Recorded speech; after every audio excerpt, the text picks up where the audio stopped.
Hello student, मैं जय मौर्य। आज मैं आप लोगों के लिए एक नया चैप्टर स्टार्ट करने जा रहा हूं, जिस चैप्टर का नाम है केमिकल बॉन्डिंग, रासायनिक बंध। इस केमिकल बॉन्डिंग का मतलब होता है कि अगर कोई परमाणु किसी दूसरे परमाणु के साथ जिस बंधन के द्वारा जुड़ा होता है उसी को हम बोलते हैं केमिकल बॉन्डिंग, रासायनिक बंधन। तो आज का जो टॉपिक है वह है संयोजकता, वैलेंसी। चलिए बात करते हैं संयोजकता होता क्या है, वैलेंसी क्या है। तो संयोजकता जो है इसको इंग्लिश में नाम है इसका वैलेंसी। वैलेंसी शब्द जो है लैटिन भाषा के वैलेंटीना से लिया गया है, जिसका अर्थ होता है क्षमता। तो वैलेंसी जो है ये लैटिन भाषा के वैलेंटीना से लिया गया है, जिसका अर्थ होता है क्षमता।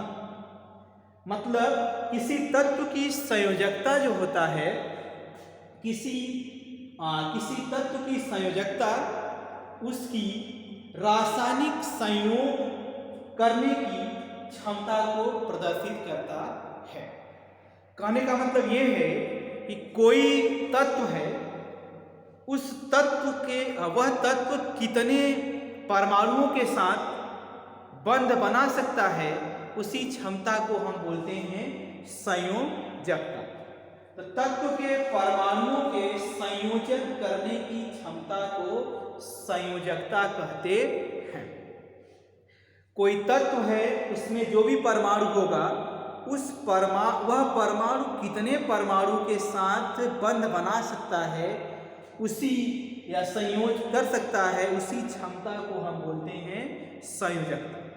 जैसे HCl है, इस HCl में एक हाइड्रोजन है। तो पुराने समय में एक क्लासिकल कॉन्सेप्ट ये भी था संयोजकता का कि किसी भी परमाणु में उसकी संयोजकता वही होगी उस यौगिक में जितना हाइड्रोजन होगा। किसी अणु या किसी यौगिक में जितने हाइड्रोजन उपस्थित होंगे या जितने हाइड्रोजन संयोज करते हैं, उसी संख्या को हम बोलते थे संयोजकता। जैसे HCl में एक हाइड्रोजन है, इसलिए HCl की संयोजकता एक। सल्फ्यूरिक अम्ल H2SO4 में दो हाइड्रोजन की संयोजकता है इसकी दो। आगे हम बात करते हैं कि संयोजकता हम कैसे निकालेंगे, कैसे पता करेंगे कि इसकी संयोजकता कितनी है। फिलहाल अभी इतना जानेंगे कि संयोजकता जो है इसको बोलते हैं वैलेंसी। वैलेंसी जो है वैलेंटीना शब्द से लिया गया है, जिसका मतलब होता है क्षमता, कैपेसिटी। कोई भी परमाणु कितने बंध बना सकते हैं, उसी क्षमता को हम बोलते हैं संयोजकता। चलिए आगे शुरू और करते हैं, इसके बारे में बात करते हैं। चलिए, तो हमने अभी बात किया कि संयोजकता का मतलब ये है कि कोई परमाणु है, वह परमाणु कितने संयोजन कर सकता है, उसी क्षमता को हम बोलते हैं संयोजकता। अब जो हेडिंग है संयोजकता का इलेक्ट्रॉनिक सिद्धांत, जिसको बोलते हैं इलेक्ट्रॉनिक थियरी ऑफ वैलेंसी, जिसको हम अष्टक नियम भी कहते हैं। इसका एक नाम और है जिसको हम बोलते हैं अष्टक नियम। अष्टक नियम भी बोलते हैं। चलो देखते हैं क्या होता है। सन 1916 में औसत तथा लुईस ने रासायनिक बंधों की प्रकृति की व्याख्या करने के लिए तत्वों के इलेक्ट्रॉनिक विन्यास के आधार पर संयोजकता का एक सिद्धांत प्रस्तुत किया, जिसे संयोजकता का अष्टक नियम भी कहते हैं। तो हुआ क्या, संयोजकता को कैसे एक्सप्लेन किया जाए, इसके लिए 1916 में दो साइंटिस्ट थे, एक कॉसल तथा दूसरे लुईस। इन दोनों ने मिलकर क्या किया कि रासायनिक बंधन की प्रकृति को बताने के लिए सभी तत्वों का इलेक्ट्रॉनिक विन्यास किया इलेक्ट्रॉनिक विन्यास के आधार पर संयोजकता का एक सिद्धांत प्रस्तुत किया। उसी सिद्धांत को हम बोलते हैं संयोजकता का अष्टक नियम भी बोलते हैं। इस सिद्धांत में कहा गया, पहला पॉइंट ये कहा गया कि किसी तत्व की संयोजकता उसके बाहरी कक्षा में उपस्थित इलेक्ट्रॉनों की संख्या पर निर्भर करती है। इसीलिए ये इलेक्ट्रॉन संयोजकता इलेक्ट्रॉन कहलाते हैं। तो पहले पॉइंट का मतलब ये है कि किसी भी तत्व की जो संयोजकता होती है वह निर्भर करती है उस तत्व के बाहरी कक्ष में उपस्थित इलेक्ट्रॉनों के ऊपर।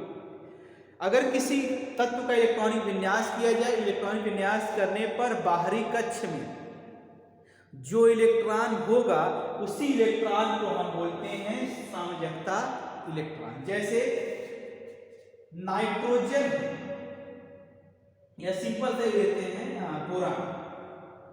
बोरान का परमाणु क्रमांक जो होता है 5 होता है। जब इलेक्ट्रॉनिक विन्यास करेंगे बोरबरी के नियम के हिसाब से ये होगा 2 3, अंतिम कक्ष यही है, ये K है और ये L। अंतिम कक्ष में 3 इलेक्ट्रॉन है। इसी 3 इलेक्ट्रॉन को हम बोलते हैं इलेक्ट्रॉन संयोजकता, ठीक, या संयोजकता इलेक्ट्रॉन कहलाएंगे। यही कहलाएगा आपका संयोजकता इलेक्ट्रॉन। इसी प्रकार से जैसे सोडियम का परमाणु क्रमांक 11 होता है, 2 8 1। अंतिम कक्ष में 1 इलेक्ट्रॉन आया, यह इलेक्ट्रॉन कहलाएगा संयोजकता इलेक्ट्रॉन। सेकेंड पॉइंट है हीलियम को छोड़कर अन्य सभी अक्रिय गैसों के बाहरी कोश में 8 इलेक्ट्रॉन होते हैं जो कि एक अस्थायी विन्यास है। तो हीलियम ग्रुप में आपका आता है helium, neon, argon, krypton, xenon, radon, इस तरह से आते हैं। उन सभी में हीलियम के वायतम कक्ष में जो होता है केवल 2 इलेक्ट्रॉन होता है, जो कि ये भी एक अस्थायी व्यवस्था है। इसके अलावा जितने भी हीलियम के समूह में जितने भी तत्व होते हैं उन सभी तत्व के वायतम कक्ष में 8 इलेक्ट्रॉन होता है, जो कि एक अस्थायी विन्यास है। ठीक। तीसरा पॉइंट ये है ऐसे तत्व जिनके बाहरी कोश में 8 इलेक्ट्रॉन नहीं होते हैं वे अन्य तत्वों से संयोग करके अस्थायी विन्यास प्राप्त करने का प्रयत्न करते हैं। तो हीलियम वाले ग्रुप को छोड़ के बाकी जितने तत्व होते हैं उन सभी के वायतम कक्ष में 8 इलेक्ट्रॉन नहीं होते हैं। तो ये सभी तत्व कोशिश करते हैं कि हम किसी भी तरह से हीलियम ग्रुप की संरचना को प्राप्त कर लें ताकि अस्थायी हो जाए। ठीक है, तो ये अभी फिलहाल भी हमने ये 3 पॉइंट की बात की है। अब देखते हैं, जैसे हमने कहा तीनों पॉइंट को एक एक एग्जाम्पल के हिसाब से समझते हैं। चलिए, तब तक आप लोग लाइक और सब्सक्राइब जरूर करिएगा और साथ में शेयर भी जरूर करिएगा। तो चलिए, हमने अष्टक नियम में हमने ये बताया कि पहला पॉइंट हमने ये कहा जिसको हम बोलते हैं संयोजकता का इलेक्ट्रॉनिक सिद्धांत, जिसको हम बोलते हैं अष्टक नियम। अष्टक नियम में हमने आपको ये बताया कि कोई भी परमाणु है उस परमाणु का इलेक्ट्रॉनिक विन्यास किया जाए। इलेक्ट्रॉनिक विन्यास करने पर उस परमाणु के अंतिम कक्षक में जो इलेक्ट्रॉन बचता है उसी संख्या को हम बोलते हैं संयोजकता इलेक्ट्रॉन। जैसे सोडियम का परमाणु क्रमांक 11 होता है, इलेक्ट्रॉनिक विन्यास के लिए 2 8 1। अंतिम कक्षा में 1 इलेक्ट्रॉन आया, यही कहलाएगा संयोजकता इलेक्ट्रॉन। इसी प्रकार से अगर हम बात करें मैग्नीशियम की, परमाणु क्रमांक 12 होता है, 2 8 2। अंतिम कक्षा में 2 इलेक्ट्रॉन आया तो यह कहलाएगा, इसकी संयोजकता इलेक्ट्रॉन कितनी हो गई? 2। तो पहला पॉइंट ये था। दूसरा पॉइंट ये था कि अगर हीलियम जो समूह है उस हीलियम समूह में हीलियम को छोड़ के बाकी जितने भी इनर्ट गैस होती हैं, अक्रिय गैस होती हैं, उन सभी अक्रिय गैसों के वायतम कक्ष में 8 इलेक्ट्रॉन होता है। मतलब हीलियम के वायतम कक्ष में 2 इलेक्ट्रॉन होता है जो कि एक अस्थायी विन्यास है। इसी प्रकार से नियॉन, आर्गन, क्रिप्टॉन, जेनॉन जितने भी तत्व हैं इन सभी के वायतम कक्ष में 8 इलेक्ट्रॉन होते हैं। और कोशिश यही करते हैं कि ये इस हीलियम के वायतम कक्ष में 2, बाकी जितने भी इनर्ट गैस हैं उन सभी इनर्ट गैसों के वायतम कक्ष में इलेक्ट्रॉन जो होते हैं 8 होते हैं इनर्ट गैस। अक्रिय सेकेंड पॉइंट हमने आपको ये बताया था कि हीलियम को छोड़ के बाकी जितने भी अक्रिय गैस होते हैं उन सभी अक्रिय गैसों के वायतम कक्ष में 8 इलेक्ट्रॉन होते हैं, बाहरी कक्ष में 8 इलेक्ट्रॉन होते हैं, इसीलिए इसको बोलते हैं अष्टक। 8 मतलब अष्टक। तीसरा पॉइंट ये था कि इस अक्रिय गैस के अलावा जितने भी तत्व होते हैं वह सभी तत्व या परमाणु कोशिश करेंगे कि वह इस अक्रिय गैस की संरचना प्राप्त कर लें, अपने नजदीकी अक्रिय गैस की संरचना प्राप्त कर लें, चाहे इलेक्ट्रॉन का आदान प्रदान करके, चाहे इलेक्ट्रॉन की साझेदारी। जैसे सोडियम है, सोडियम का इलेक्ट्रॉन विन्यास 281 होता है। क्लोरीन है, इलेक्ट्रॉन विन्यास 287 होता है। तो सोडियम के वाहितम कक्ष में 1 इलेक्ट्रॉन है, जबकि क्लोरीन के वाहितम कक्ष में 7 इलेक्ट्रॉन है। सोडियम को अक्रिय गैस की संरचना, अक्रिय गैस मतलब 8 इलेक्ट्रॉन, अंतिम कक्ष में 8 इलेक्ट्रॉन। सोडियम को अंतिम कक्ष में 8 इलेक्ट्रॉन करने के लिए या तो 7 इलेक्ट्रॉन ग्रहण करे या तो इलेक्ट्रॉन निकाले। इसी प्रकार से क्लोरीन के वायतम कक्ष में 7 इलेक्ट्रॉन है, 8 होने के लिए या तो 7 निकाल दे 8 हो जाए या तो इलेक्ट्रॉन ग्रहण करे। तो करता क्या है कि सोडियम 1 इलेक्ट्रॉन दे देता है क्लोरीन, जैसे ही देगा ये बदल जाएगा सोडियम प्लस में और 1 इलेक्ट्रॉन निकल गया तो हो गया 2 8। वायतम कक्ष में कितने इलेक्ट्रॉन हो गए 8, इसलिए अस्थायी है। इसी प्रकार से सोडियम से जो इलेक्ट्रॉन ग्रहण किया है और ग्रहण करने के बाद Cl पे माइनस चार्ज आ जाएगा। अब जो इलेक्ट्रॉन यहाँ पे 7 था अब हो गया ये, अब ये भी अस्थायी संरचना प्राप्त कर लिया।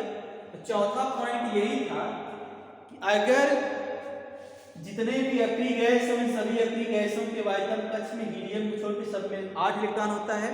इसके अलावा जितने भी तत्व होते हैं वह सभी तत्व कोशिश करते हैं कि किसी न किसी तरह से अपने नजदीकी अक्रिय गैस की संरचना प्राप्त कर लें। उसके लिए वह 3 तरीके अपनाएंगे। पहला तरीका ये है इलेक्ट्रॉन का आदान प्रदान। इलेक्ट्रॉन का